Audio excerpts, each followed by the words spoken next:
দুনিয়া ভোগ করতে পারলেই চালায়। কুলু ওয়া তামাত্তাউ কালিলান ইন্নাকুম মুজরিমুন। আল্লাহ বলে নাফরমান, তুই নাফরমানি সত্ত্বেও অল্প সময়ের জন্য আমার দুনিয়া ভোগ কর, খা বেঈমান।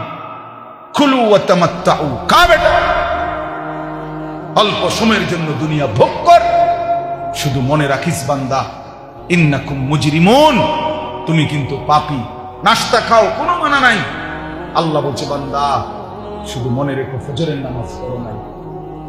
রাতের খানা খাও, কোনো মানা নাই, আমি খাইতে বাধা দেব না, শুধু মনে রেখো এশার নামাজ পড়ো নাই। বিল্ডিং করতেছ করো, শুধু মনে রাখো দূর সুদের টাকা, কিস্তির টাকা, 2 নম্বরই টাকা, ওজনে কম দিয়া বাটফারি কইরা এতিমের সম্পদ লুণ্ঠন করে, অন্যায়ভাবে আপন জনের সম্পদ কুক্ষিগত করে বাড়ি করলা, প্রাচুর্য করলা, অহংকার করলা। মনে রাখো নাফরমান, দুনিয়া ভোগ করো, আখিরাত খুব সামনে, কবর খুব সামনে, খুব সামনে। হাত্তা যুরতুমুল মাকাবির, এই যেখানে আছে কাল্লা সাউফা তা'লামুন।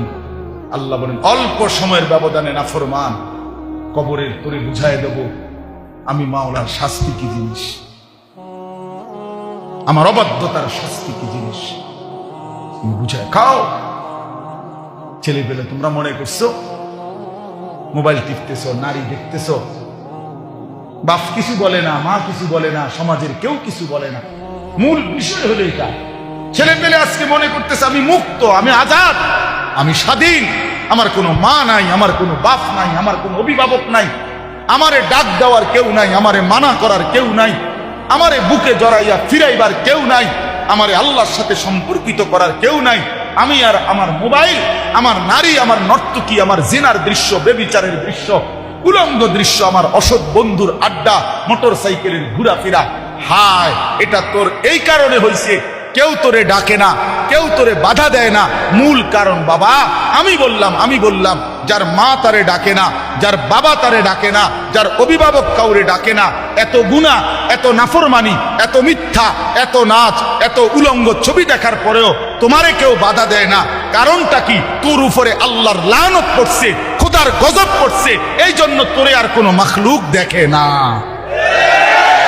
যার উপরে খোদার গজব পড়ে তারে আর কোনো মাখলুক ডাকে না। আমারে ডাকছে, আমার ভাই আমারে একদিনে একবারে জায়গায় 3 বার চুল কাটাইছে। আমার দিকে আমার ভাই নজর রাখছে, আমি একবারে শুধু 19-20 হয়েছে চুলে, 3 বার চুল কাটাইছে। হ্যাঁ, আমি জীবনের প্রথম যখন চাকরি নিছি এই সোনাকান্দায়, প্রথম বেতন দিয়া এখান থেকে একটা টুপি কিনছিলাম, এরকম সাদার মধ্যে ছোট্ট ছোট্ট লাল লাল একটা ফুলের মতো, চারিদিকে 4টা ফুল আছিল, এই আর কিচ্ছু না, সাদা টুপি। আমার জীবনের বেতনের তখন টাকা পাইছিলাম। বাসায় গেছি বৃহস্পতিবার দিন, আব্বা দেখছে শুধু একটা নজর। আব্বা দেখে বলছে আমার মা রে, হেতের যে চাকরি হয়েছে বুঝুনি, হেতের যে বেতন হয়েছে এটা বুঝুনি তুমি? মায় কয় মানে? টুপি দেখছো না? বুঝেন নাই? ওই যে টুপি দেখলা না, মানে ওই যে ফুলওয়ালা, এটা হারাম না। কথা বোঝেন নাই? রঙিন টুপি পরা কি হারাম? না, হারাম না, কিন্তু ওই বাবা তো জীবনে কোনোদিন কি করে নাই, সাদা টুপি ছাড়া পড়ে নাই, এই জন্য আব্বা এটা পছন্দ করে নাই। মা আমারে বলছে আলাদা, পুত তোর আব্বা তোর টুপিটা পছন্দ করে নাই, এটার মধ্যে লাল লাল ফুল আইলো কেন? এই যে রেখে দিছি, আর কোনোদিন পড়িনি। বাবা নজর রাখছে, মা নজর রাখছে, বাপ বড় ভাই নজর রাখছে। বিনিময়ে আল্লাহ তাআলা কোরআনের সামান্য কিছু হলেও কোরআন তিলাওয়াত করার দৌলতটুকু দান করছে। কেন তোমারে ডাকে না? 365 দিনে তুমি কোনোদিন ফজরের নামাজ পড়ো না, অথচ তোমার নিয়ে কারো কোনো মাথা ব্যথা নাই। তুমি এত অভিশপ্ত হইলা কেমনে ভাই? তোমার উপরে এত বড় গজব কেমনে পড়লো? 30 বছর ধরে লোকটা মিছা কথা কয়, কেউ তারে কোনো দিন ফিরাইবার জন্য চায় না। আহা, তার এই পরিণতি হলো কেন?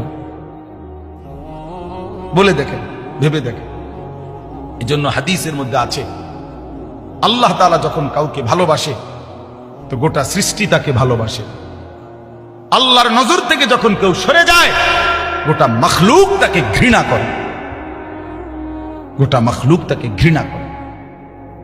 এই জন্য আমি অনুরোধ করলাম, প্রিয় ভাই আমার, নিজের কদর করো, নিজের কদর করো, জিন্দেগির কদর করো, জীবনের কদর করো। বলো ইনশাআল্লাহ, ছেলেরা বলো ইনশাআল্লাহ।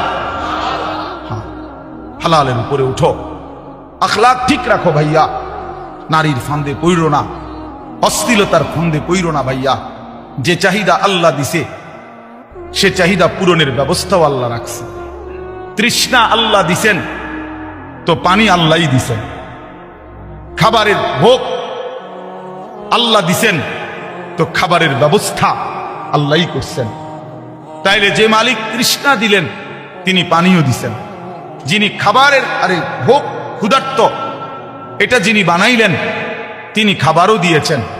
অতএব লজ্জাস্থানের চাহিদা, শাহওয়াত, যৌন চাহিদা এটা যিনি দিয়েছেন তিনি হালাল স্ত্রী, বৈধ স্ত্রীও সৃষ্টি করে রেখেছেন। মিলেই যাবে, একটু সময় পরে মিলেই যাবে। নিজের থেকে কুত্তার মতো না হওয়া, বেবিচারী কুকুরের মতো নারীর পিছনে যে ঘোরে, হারাম নারীর পিছনে, সে তার জিন্দেগি কুকুরের মতো, কুকুরের মতো পিছনে হাঁটে, তার কোনো হায়া নাই, লজ্জা নাই।